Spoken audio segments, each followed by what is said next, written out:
Yeah, this is good.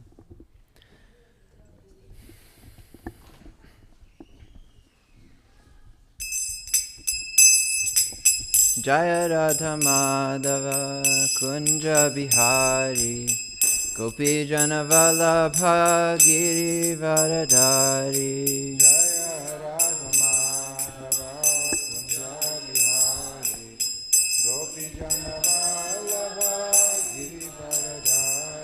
Jaya Radha Madhava Kunja Bihari Gopi Jana Vallabha Giri Varadari.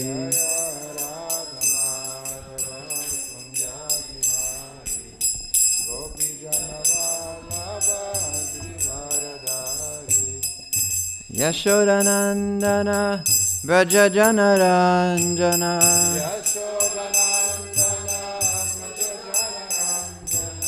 Yashodanandana Vraja Janaranjana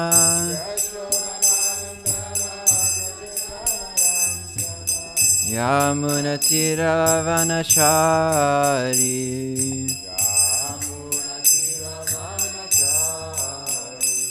Yamunatira Vanachari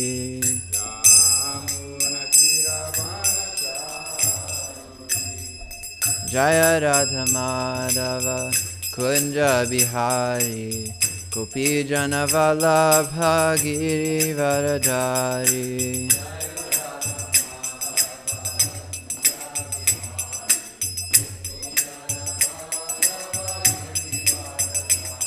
Jaya Radha Madhava Kunja Bihari Gopi Jana Vallabha Giri Varadari.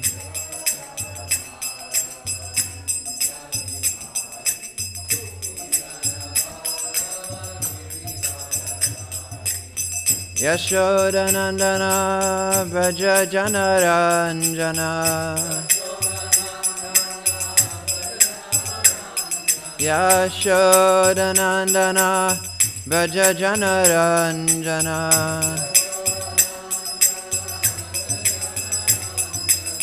Yamunatira Vanachari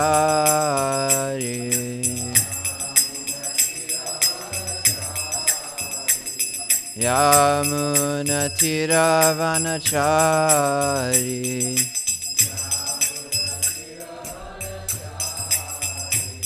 Jaya Radha Madhava Kunja Bihari Gopi Jana Vallabha Giri Varadari.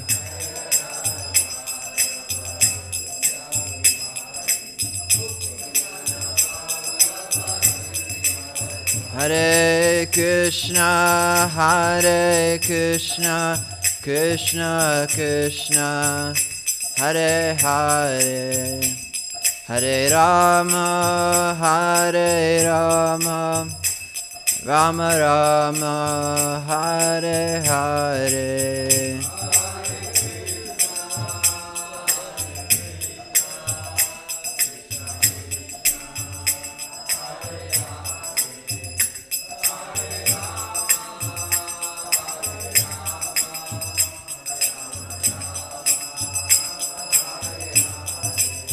Hare Krishna, Hare Krishna, Krishna Krishna, Hare Hare, Hare Rama, Hare Rama, Rama Rama, Hare Hare.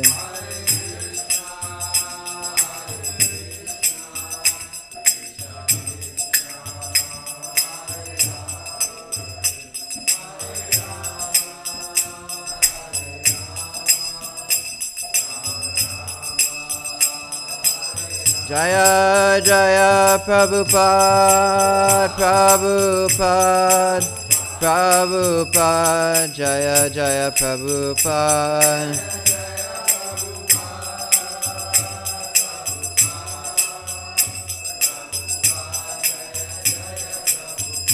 Jaya Jaya Prabhupada, Prabhupada.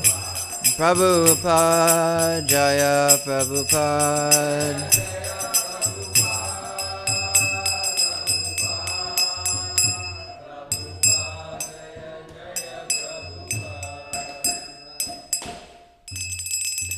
Srila Prabhupada ki jai. Grantaraj Srimad Bhagavatam ki jai. Hare Krishna everyone. Welcome to this morning's Srimad Bhagavatam class. We'll start with an invocation to the Supreme, all-pervading personality of Godhead. Om Namo Bhagavate Vasudevaya.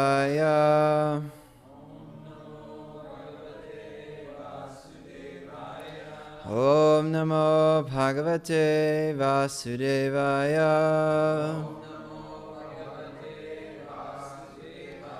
Om Namo Bhagavate Vasudevaya.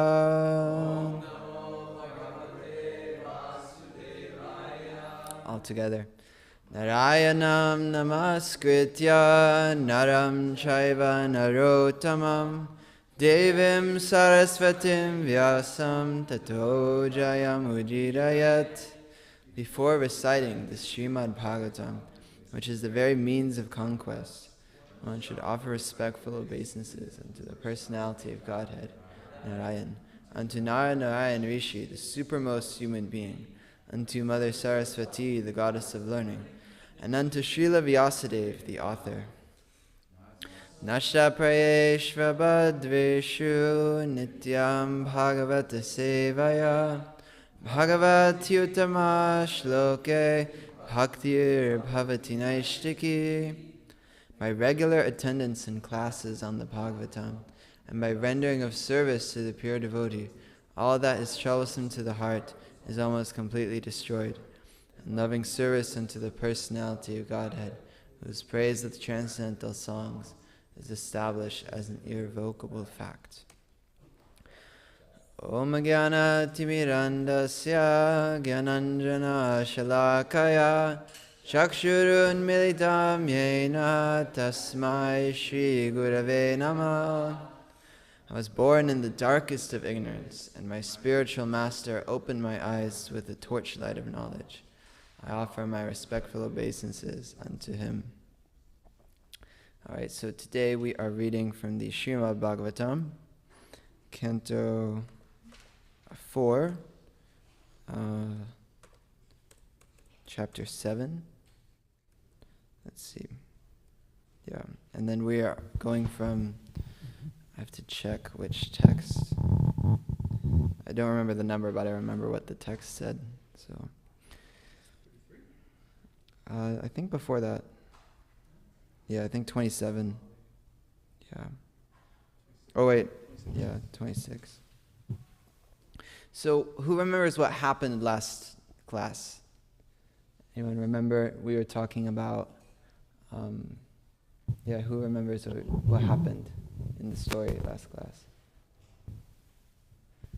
Nandabraj? Daksha starts to apologize, basically. Mm-hmm. He's asking for forgiveness. And, and then he restarts the ceremonies, basically a redo. Mm-hmm. Okay, let's redo. He says, my bad. I messed up here. Let's try it again. And then after that happens, Vishnu himself personally appears on Garuda, holding different weapons and swords and bow and arrow and his conch, lotus, club.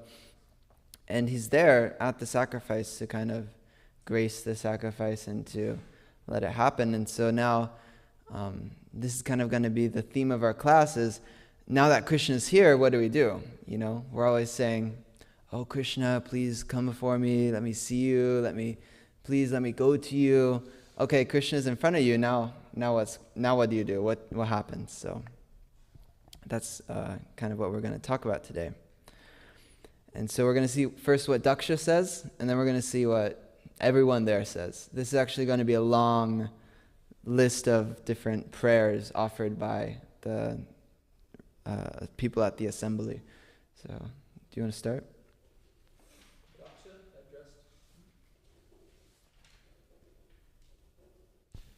Daksha addressed the Supreme Personality of Godhead, "My dear Lord, you are transcendental with all speculative positions, to all speculative positions.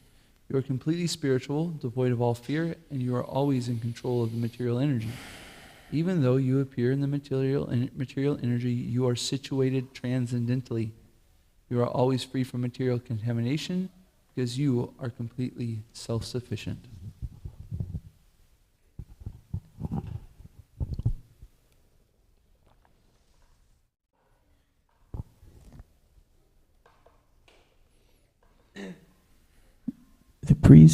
The priest addressed the Lord, saying, "O Lord, transcendental material to material contamination, by the curse offered by Lord Shiva's men, we have become attached to fruitive activities, and thus we are now fallen, and therefore we don't know anything about you. On the contrary, we are now involved in the injunctions of the three departments of Vedic knowledge, under the plea of executing rituals in the name of yajna. We now know that you have made arrangements for distributing the respective shares of the demigods." Okay, so I'm thinking for this section we're going to read, to kind of help us focus, we can all look at different common threads that we can see throughout all of these dialogues that's happening. Kind of see what is the format of how they're speaking and what are the types of things they're saying. So, and then at the end we can share kind of things that we noticed. The members of the assembly addressed the Lord. "O exclusive shelter for all who are situated in troubled life, in this formidable fort of conditional existence, the time element, like a snake, is always looking for an opportunity to strike. This world is full of ditches of so-called distress and happiness, and there are many ferocious animals always ready to attack. The fire of lamentation is always blazing, and the mirage of false happiness is always alluring. But one has no shelter from them. Thus, foolish persons live in the cycle of birth and death, always overburdened in discharging their so-called duties, and we do not know when they will accept the shelter of your lotus feet." This is actually the text we're going to focus on, the next text, so we can read it. Rudra Uvacha Tava Varada Varanangrav. Wait. Tava Varada Varanangrav Ashesh Hak. Ooh, this sounds long.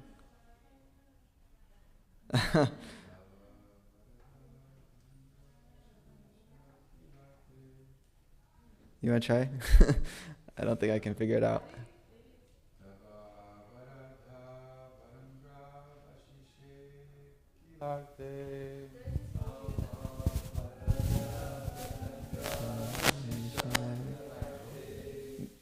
Do you want to try? Sad Goswami Ashtaka? Tava Vada Devanaga Vashi.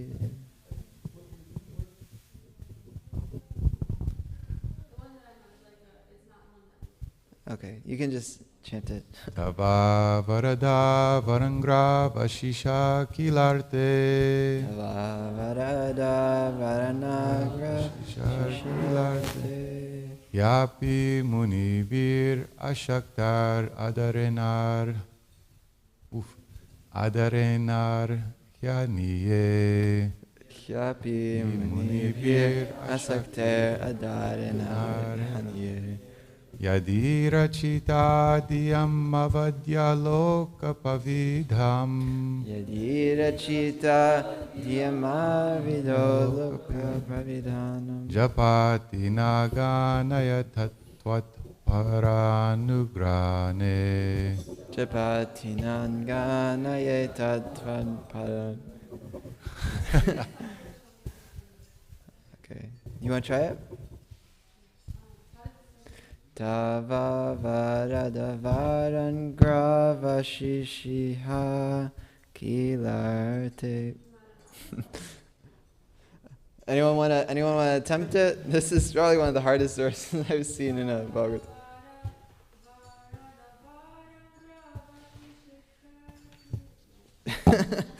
We can just go to the word for word. So we're puzzled. All right. Synonyms. Rudra Uvacha. Lord Shiva said, Tava, your. Vara Da, O Supreme Benefactor. Vara Anagro, precious lotus feet. Ashisha, by desire. Iha, in the material world. Akila Arte, for fulfillment.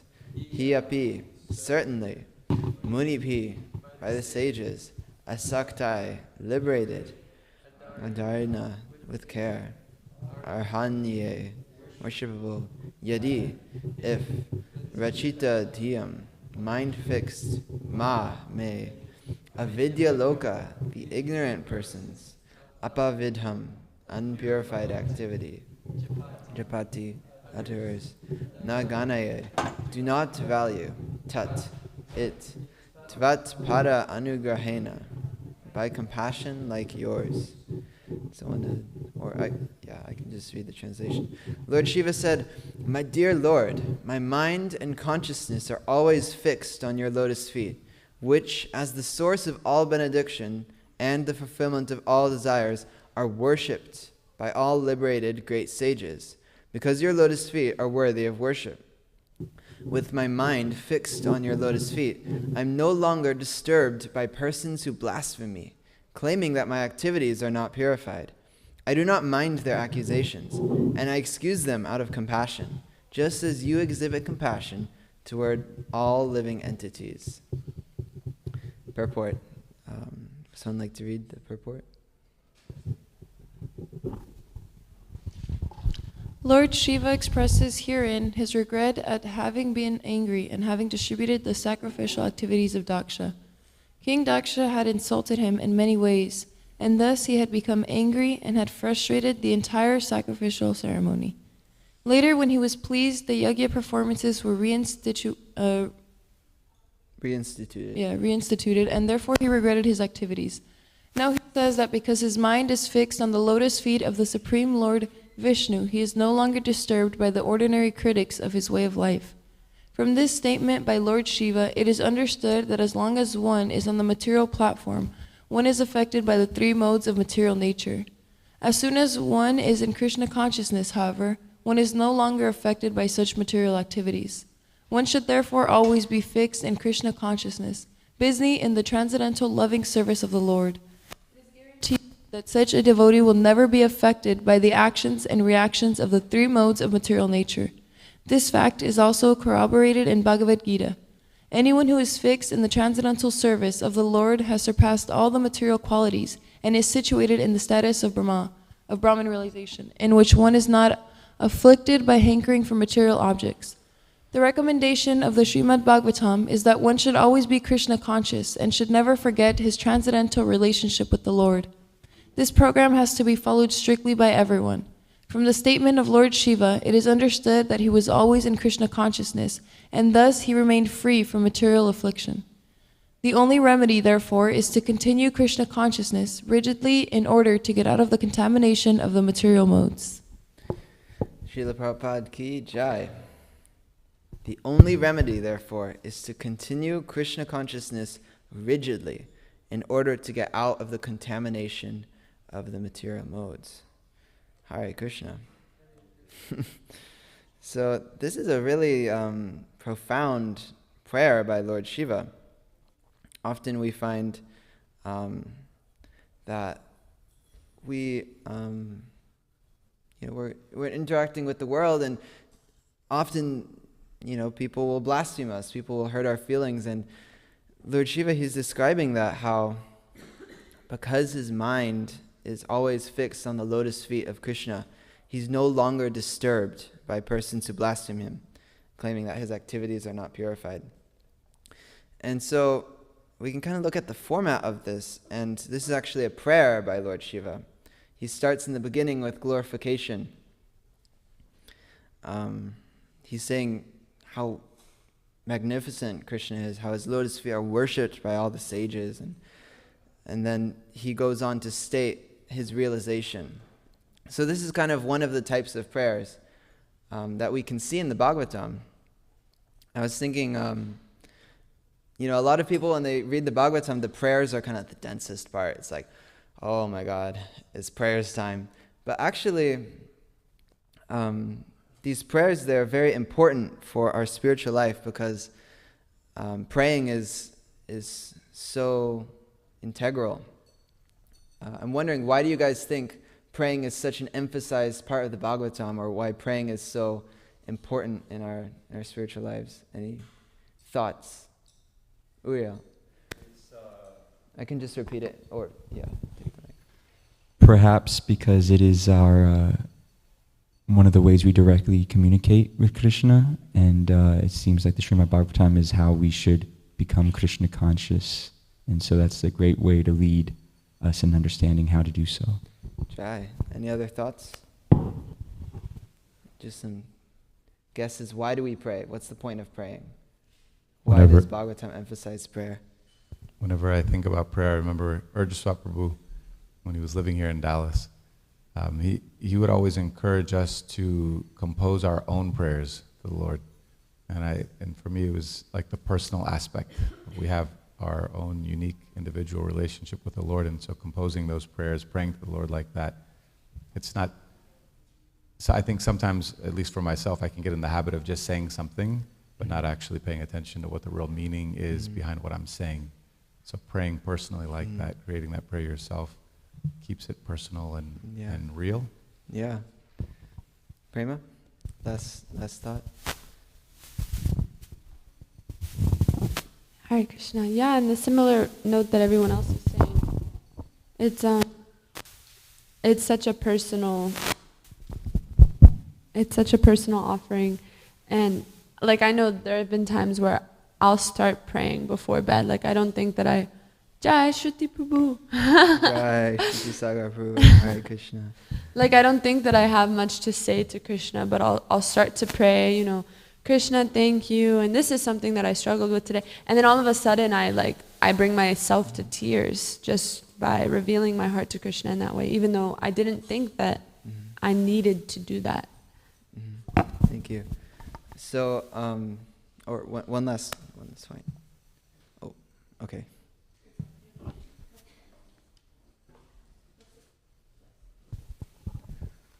Hare Krishna. I think we generally pray to do His will, not ours. So yeah. Jai, okay. And one last point, or?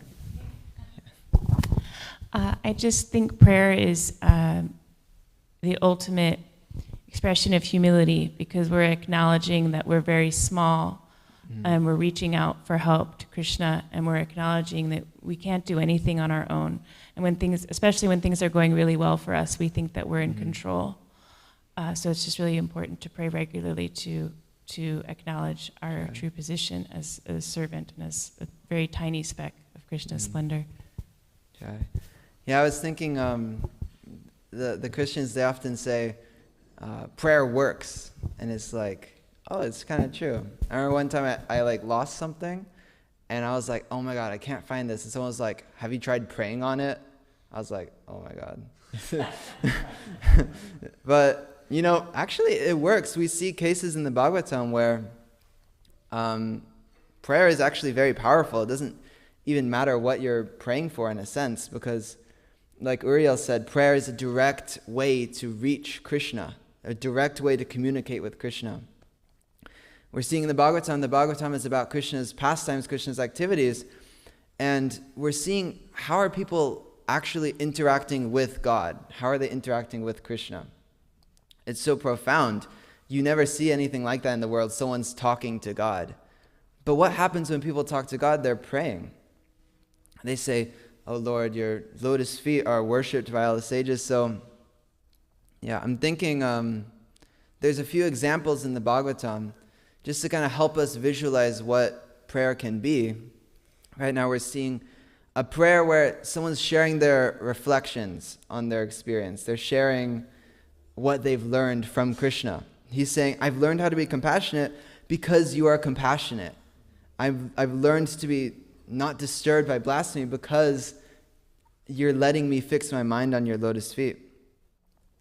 I'm thinking we can look at the prayers of Queen Kunti. Those are always a good one. let's see.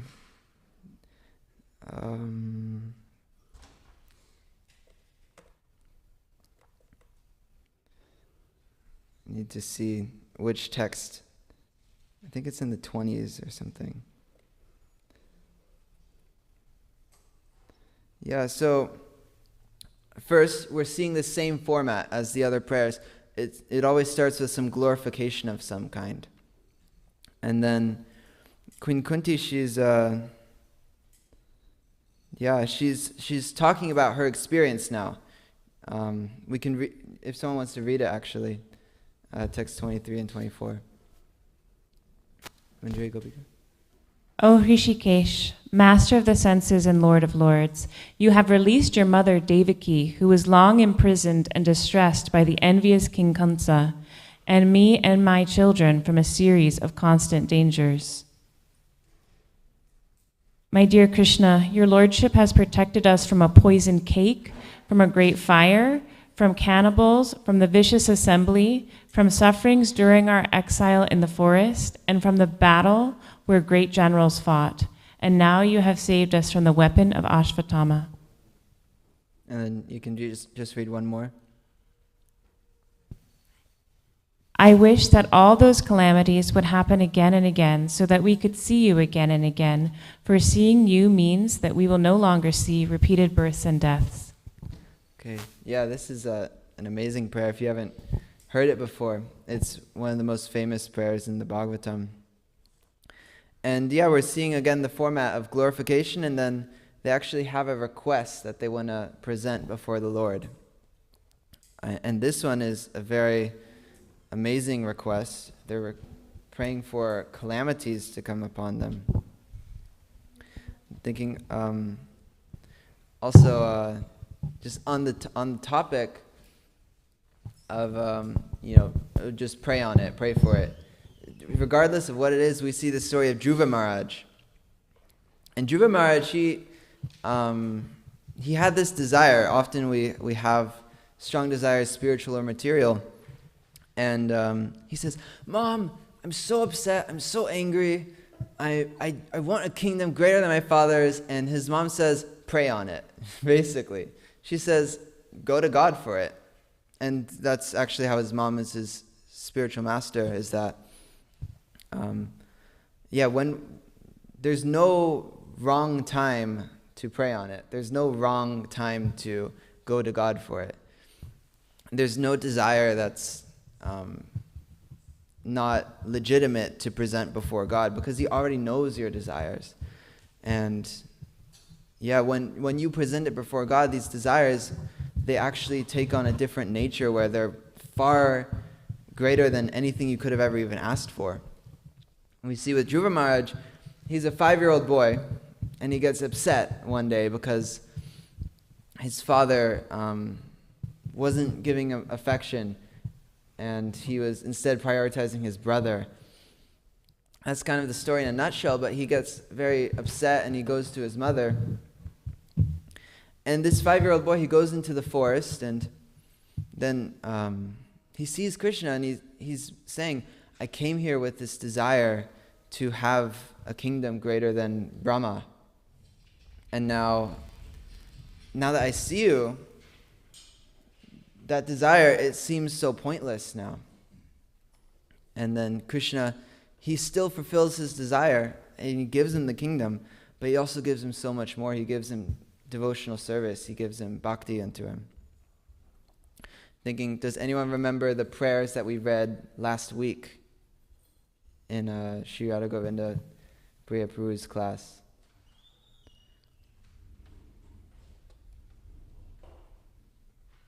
Anyone remember? Prayers of Gajendra, yes. And what was kind of the theme of the prayers of Gajendra?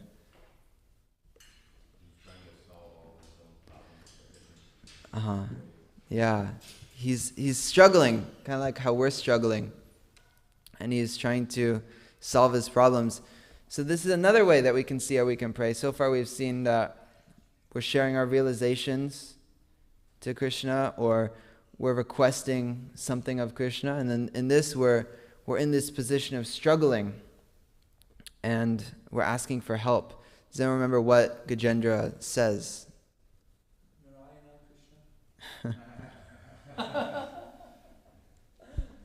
Yeah.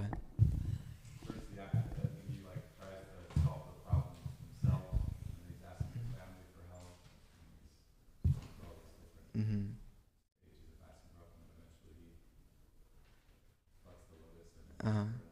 Yeah. He remembers some prayers in his previous life, and he just gives up everything and just prays to Krishna, "You're the only person who can help me." So, I don't really have too much of a structure of this class, but there's kind of a structure. But we first looked at prayers of Lord Shiva, sharing his realizations. We looked at the prayers of Queen Kunti and Dhruva Maharaj, Queen Kunti's prayer is actually a spiritual desire, and Dhruva Maharaj is a material desire. And then Gajendra's prayers are prayers of help, prayers of desperation, prayers of surrender. And I was thinking we can look at one final prayer, which I find to be, I think it's my favorite prayer. And it's pretty amazing. It's in the 5th canto. Wait, where am I? Sorry, I can't see much. I'm in the 5th canto.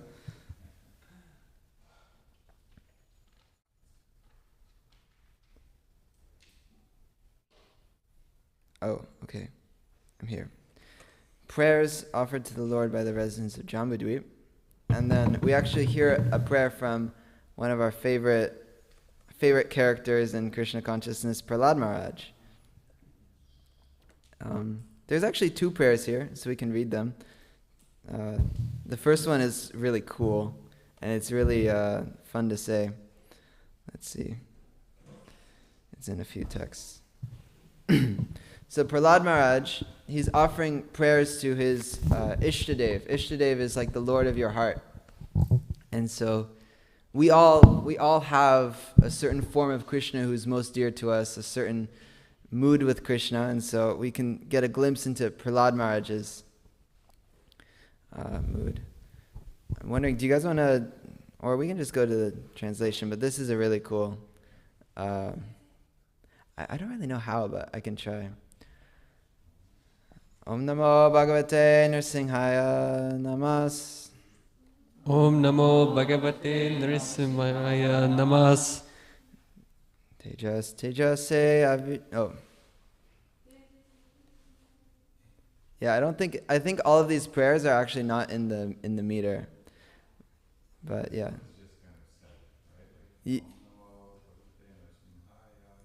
Yeah. Yeah, that's it. Do you want to recite it?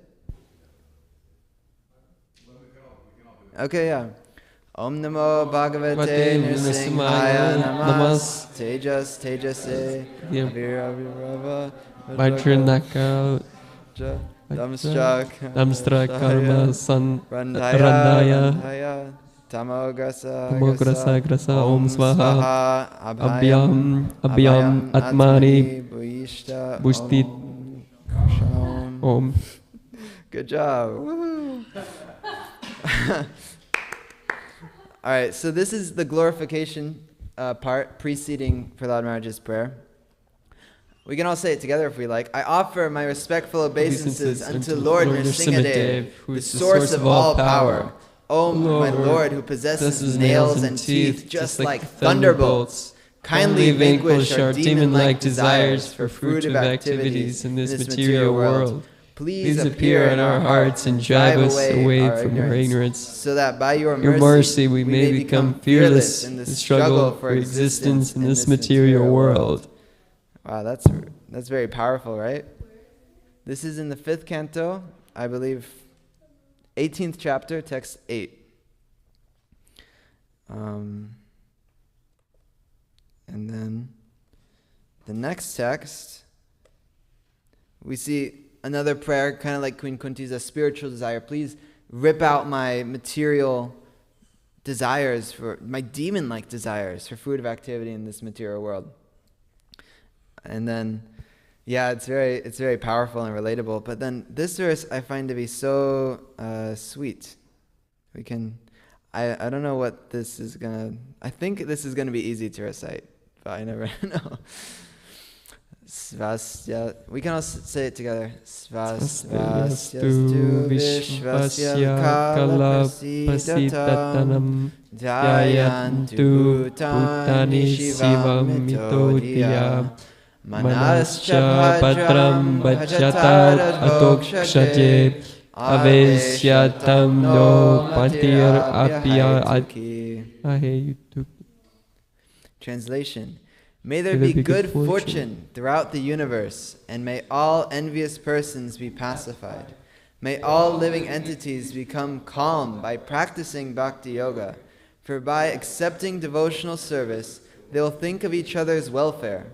Therefore, let us all engage in the service of the Supreme Transcendence, Lord Sri Krishna, and always remain absorbed in thought of Him. So this is the last type of prayer. It's a prayer for others. It's a prayer for the whole world. I find this one or the prayers in distress to be the most powerful. I often, somehow in my heart, I just connect so much deeper when I'm actually praying for someone else. I don't know, somehow I feel that I have more faith when I'm praying for someone else that Krishna will actually listen. But yeah, this is, may the whole universe, may there be good fortune throughout the whole universe. May all envious persons be pacified by practicing bhakti yoga. So it's 8:16. We kind of blaze through it a little bit, but I'm thinking, yeah, we've seen these examples of different kinds of prayers, different formats of prayers. And hopefully we were inspired by some of them. Some of them our hearts cling to, especially more than others. And we can go out throughout the week meditating on that. And it's actually recommended that the Bhagavatam gives us so many prayers that we can actually recite before the deity, that we can recite daily. Lots of devotees, half we do is pray. The whole morning program is a series of prayers, and we sing a really nice one in the morning. Govindam Adipurusham Tamaham Bhajami. We're doing what they do in the Bhagavatam. The curtain's open, Krishna is right in front of us, and we pray. Pray to our spiritual master, pray to Krishna himself. Oh Krishna, your limbs are able to perform the function of any of your other limbs. Your eyes are like lotus petals. If you look at Kalachandji's eyes, they're massive. They go, it's described, Krishna's eyes go practically to his ears. So when we see him, we glorify him, we pray to him. And so if you guys feel inspired, you can just try to find a prayer in the Bhagavatam, or find one of the prayers that we just read today, and you can try it. You can try praying on it to Krishna. It's said that when we use the prayers of the previous acharyas, of the previous Vaishnavas, they actually carry a certain potency to them because they've been recited by these previous devotees. And Krishna, he's very eager to fulfill those. So yeah, you guys can try it. I'd be cautious with the Queen Kunti prayer in front of Radha Kalachandji. You might get a lot on your plate. Please give me calamities. Kalachandji is going to be like, all right, here you go. But yeah, we can open up for any discussions or reflections on these prayers, on these points. Any questions, comments? Kaylee.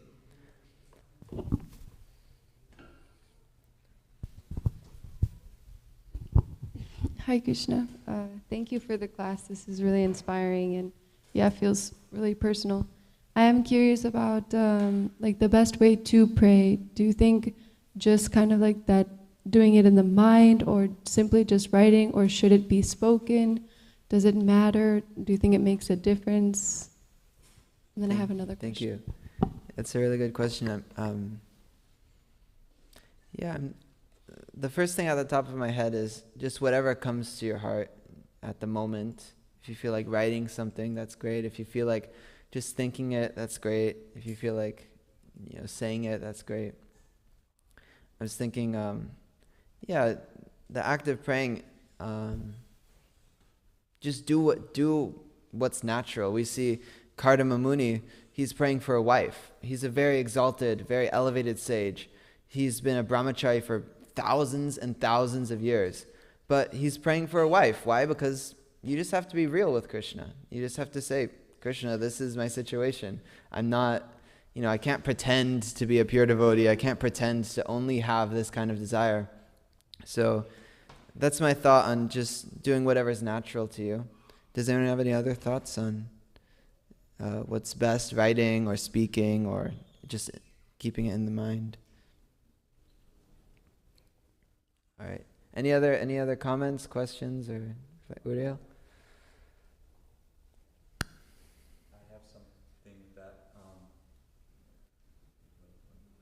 Try it one more time. Okay. Thank you for going with me. I have, I'm a neophyte. I'm no expert on prayer by any means at all. But something that I'm seeing in my practice is that if I start speaking, it's almost like a pure stream of consciousness where I'm just kind of almost listening to my heart. And I'm maybe even less in my mind if I just kind of let go and like, okay, this is kind of what I'm feeling, so I'm going to start speaking. And so I've noticed that. Yeah, I've sometimes it's kind of difficult to speak in front of the deities because there's like other people around and hey, don't listen to my prayers. But I've seen a few devotees do this. I've tried this once myself, but you just offer obeisances and you just stay down there for like however long you want.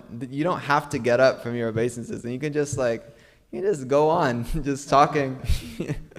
I've seen some devotees, they're down for like 10 minutes and we're like, are you asleep?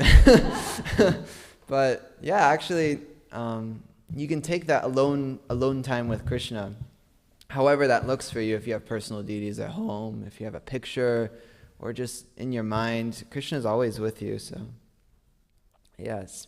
Yeah, I think speaking is particularly powerful. Yeah. Any other comments or reflections, questions?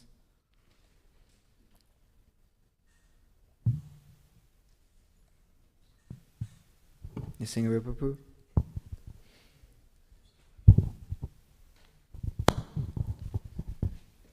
I was really relating to, or just kind of struck by Lord Shiva's prayer when he was saying that because I'm focused on your lotus feet, I don't care about, or I'm not disturbed anymore by what people say about I can't remember the exact wording, but my activities, basically. Yeah, if they think my activities are impure. Yeah, and I was just thinking how, in our own lives, someone says something about me, or something says something about another person, and it creates this whole disturbance, and people are not getting along or arguing and fighting, and how much, like, it's simple in a way, right? If we're focused on the lotus feet of Krishna, then people can say whatever they want, right? If we're really just trying to serve sincerely, then we won't be disturbed by all the other things that just come in from the outside that create so much disturbance.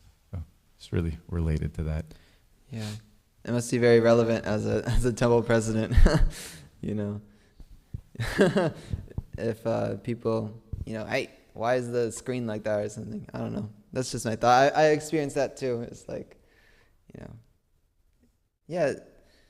sometimes it gets heavy and the atmosphere feels heavy, and,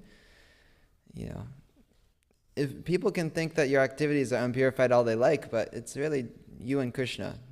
Krishna's the judge, Krishna's the witness, Krishna's the overseer. So yeah, thank you for that point. Shruti?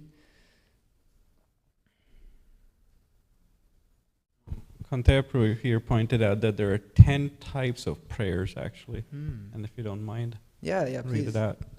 So the first one is words of direct prayer to the Lord, samprarthanatmika. And then second, words informing the Lord of one's own humility, swadainya bodhika. Then third one is instruction to one's own mind, manasiksha. And then fourth, statements of extreme lamentation, vilapatmika.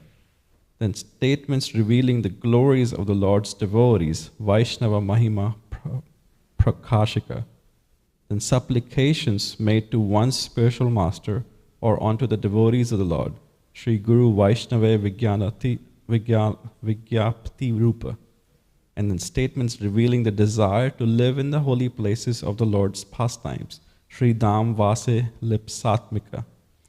Then prayers revealing desires to execute regulated devotional service in the body of a practicing devotee, Sadhaka Deher Lalasa Suchika. Then prayers revealing desires to execute spontaneous devotional service in the perfect spiritual body, Siddha Deher Lalasamai. And then finally, prayers revealing intense grief and sorrow in which one blames oneself for falling into the material world, Akshepa Bodhika. Yeah. This, yeah, I'll send it to you, yeah.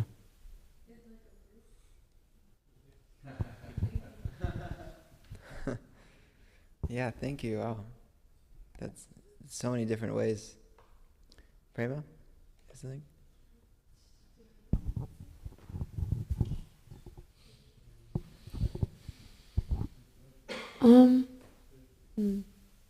It wasn't a fully formed thought when I raised my hand. I just kind of was like, I was thinking about what Nrsimha Rupa also pointed out about Lord Shiva's prayers.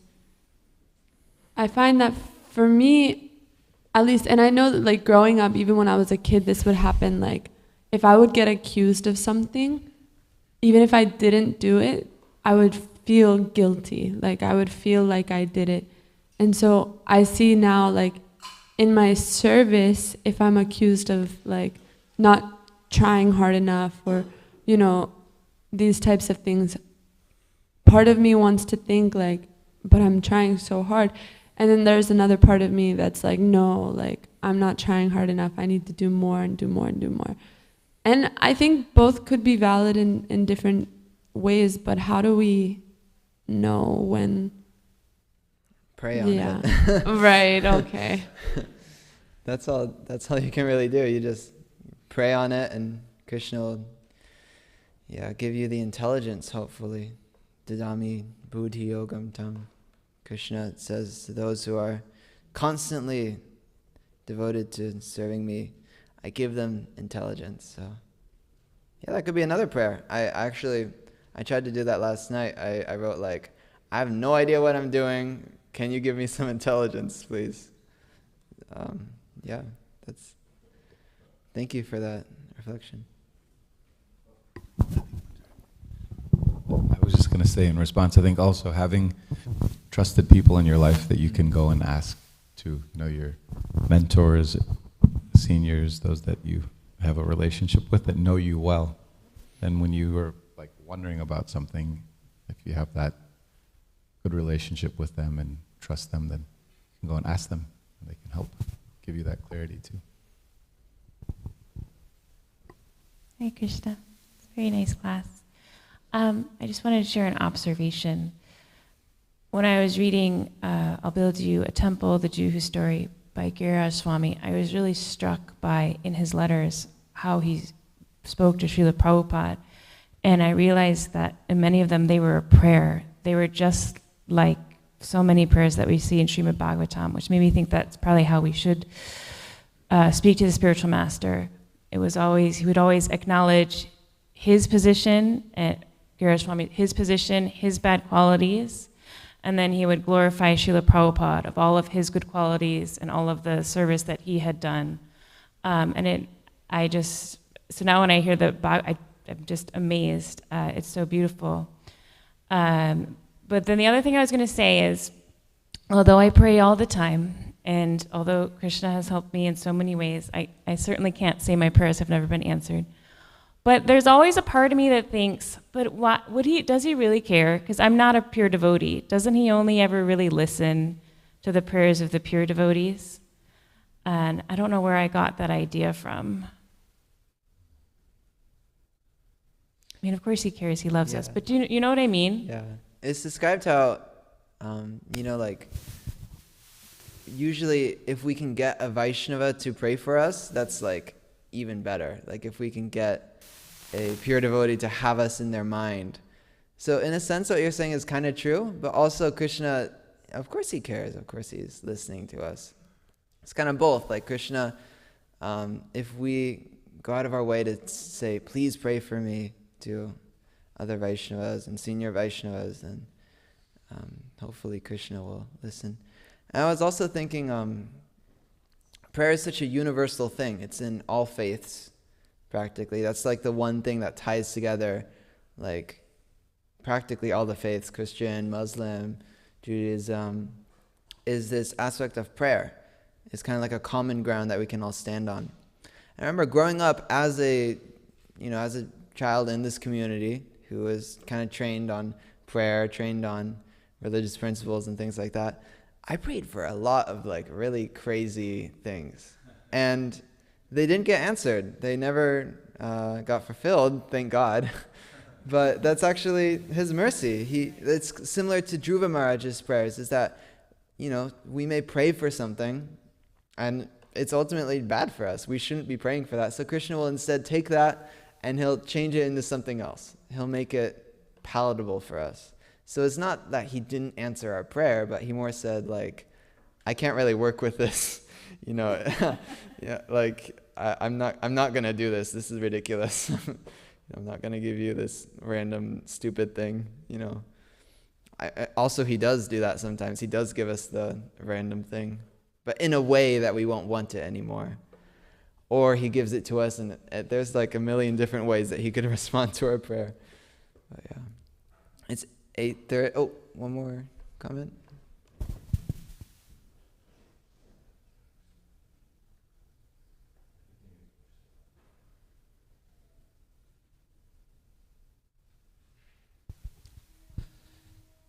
I was thinking that it's beneficial for us to familiarize ourselves with the meanings, especially of our regular prayers, because then we will realize what are we singing. Like, for instance, in the Tulsi Puja, we see that at least two of the type of prayers that Shruti Sagar Prabhu was reading about is there, like requesting a residence in the holy place. Like Morae Abhilas Vilasa Kunje Diovas. That's an expression that one wants to live in the kunjas. Or, as we read, the desire for a particular spiritual body, which is also in Tulsi Puja. And it says, Eni vedena daro shakirano gata koro sevadi koro diye koro nijadasi. We're actually asking a body of a manjari. And I remember once Tamakrishna Maharaj in Vrindavan, in one of this VIH course, Vaishnava Institute for Higher Education, he was saying how sometimes devotees for 15 years recite the same prayers without knowing what they're actually reciting. And when one day they studied the translation, they realized, oh, this is what I'm asking actually. Yeah, thank you. Yeah, just kind of a final point is that, like you pointed out so wonderfully, the prayers in the morning program are so potent and so deep in their meaning, and that's kind of why we recite them every day. So I definitely encourage everyone to read the translation, not just as a ritual, the lotus feet of ours, but actually like think of, what am I saying? Who am I saying this to? What am I saying? Why am I saying it? And yeah, Krishna hears the prayers. All right, 8:33. Thank you all for tolerating. Srila Prabhupada ki jai. Srimad Bhagavatam ki jai. Lord Shiva ki jai. Prahlad Maharaj ki jai. Queen Kunti ki jai.